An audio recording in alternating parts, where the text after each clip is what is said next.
Hello there. My name is Esther Hasiba. Welcome to my YouTube channel. If you're new, you are welcome. Now, let me start with a question. Do you realize that doing what I'm about to share today makes people 55% more likely to buy from you?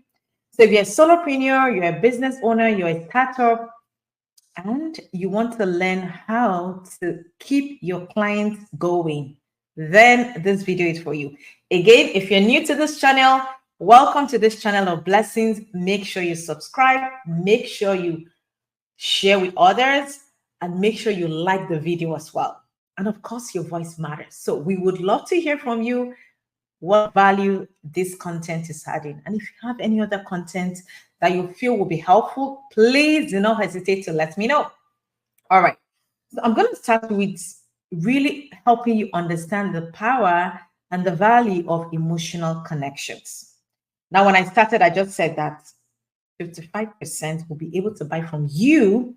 Doesn't matter what industry you're in, as long as you're selling something, especially for my friends who are content creators or coaches and are selling services, you want to lean into this video because I'm going to be sharing with you something that will change the game for you, even if today is day one of your business. Are you ready? Let's go. Now, you might have heard that people buy on emotion and then they justify with logic. That is so true. In fact, according to marketing service company, 83% of customers are more likely to purchase from a brand they feel an emotional connection with. Do you know why? Let me show you a little secret that I will share with my clients. IQ determines 20 to 25% of business success. Emotional intelligence, wow, determines 75 to 80%. That is a lot of business success. So you definitely want to pay attention to this. So again, if you're selling services, you want to make sure you have an emotional connection right from the get-go. And so I'm going to be sharing with you 3 critical tips that would help you to sell with emotional connection. After all, who wants to do business with someone they don't know or can't relate to, right? If you come in real and authentic, I bet you would have more sales and you have people buy from you. So let's ask the question. What's the most powerful way to build that emotional connection with your audience?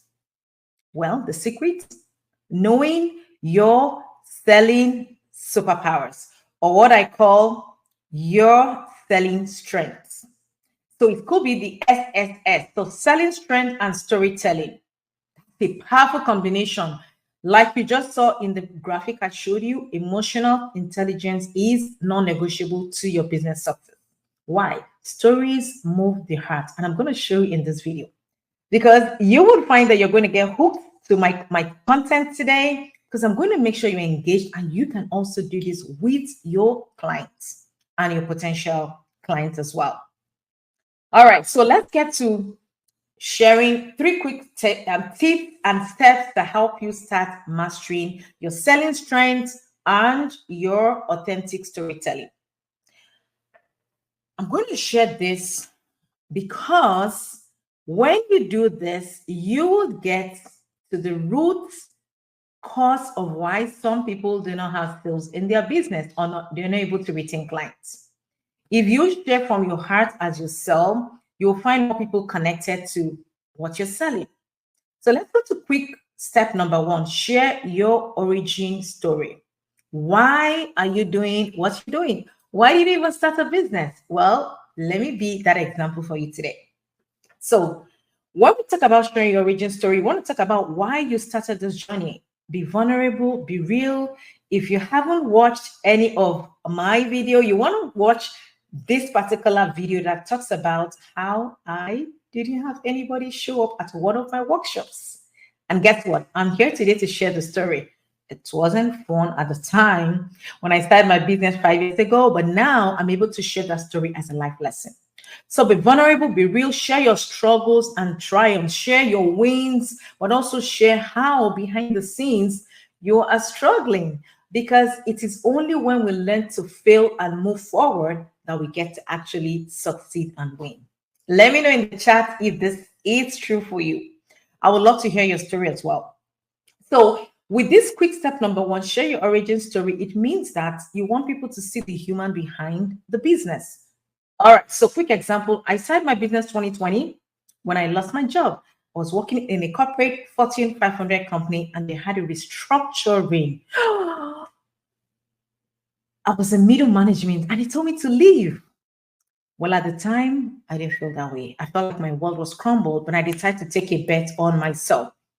What I usually say is, well, my dream job wasn't hiring, so I hired me. I decided to move from paycheck to corporate. That is my origin story. So when I have coaching clients and they get to hear why I do what I do, why I'm passionate about supporting people, and how I had my own breakdown and failure, and then now I'm helping people with breakthrough, they go, wow, you can help us. Well, quick step number two, share your client's pain points. Make sure your audiences see themselves in your story. So, for example, if you're a solopreneur, you're just starting, you might feel lonely. I feel isolating, like, I don't know, do I know what I'm doing? Like, where do I start? Right? You want to make sure you're not wasting so much money on what I call bells and whistles. Again, you want to check this video where I talked about start small and scrappy, scale big. All right. So make sure your audience sees themselves in your story. Use language that reflect their struggles and desires. So when I'm coaching clients, I talk about, I help them ask them questions that draws out what is their pain point and what they're most afraid about. So they get to know that, well, she sees and she understands me. The third quick step is show how you solve their problems. So you want to share stories of how you've helped others in the past. So before I left the corporate world, I was doing some side hustle, right? As a career woman, I also had, because I love empowering women.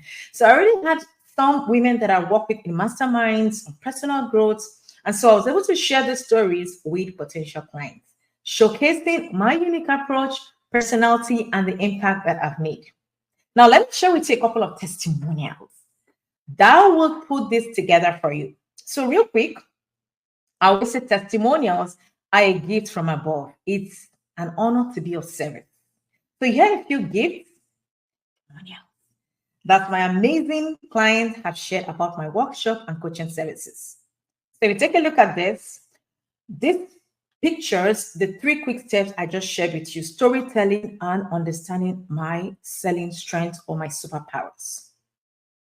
So I was able to help this client to restore and find their true purpose. Now, this is a manager in a Fortune 500 company. Now, let's take a look at this one. Before the coaching session, my client said, I was feeling lost.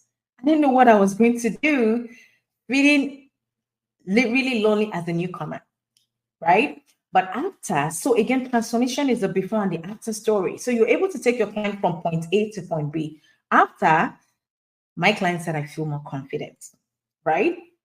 If you want to take a look at more testimonials like this, like life-changing, game-changing testimonials that you can also begin to build in your business, I want you to go to the link on the screen.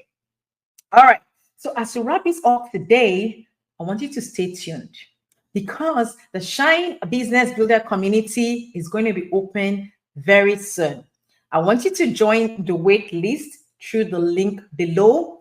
And I also want you to share one thing that you would like me to talk more about to help you build confidence as you build your own business. I want to remind you that you're able to do anything you set your mind to. Thank you for watching.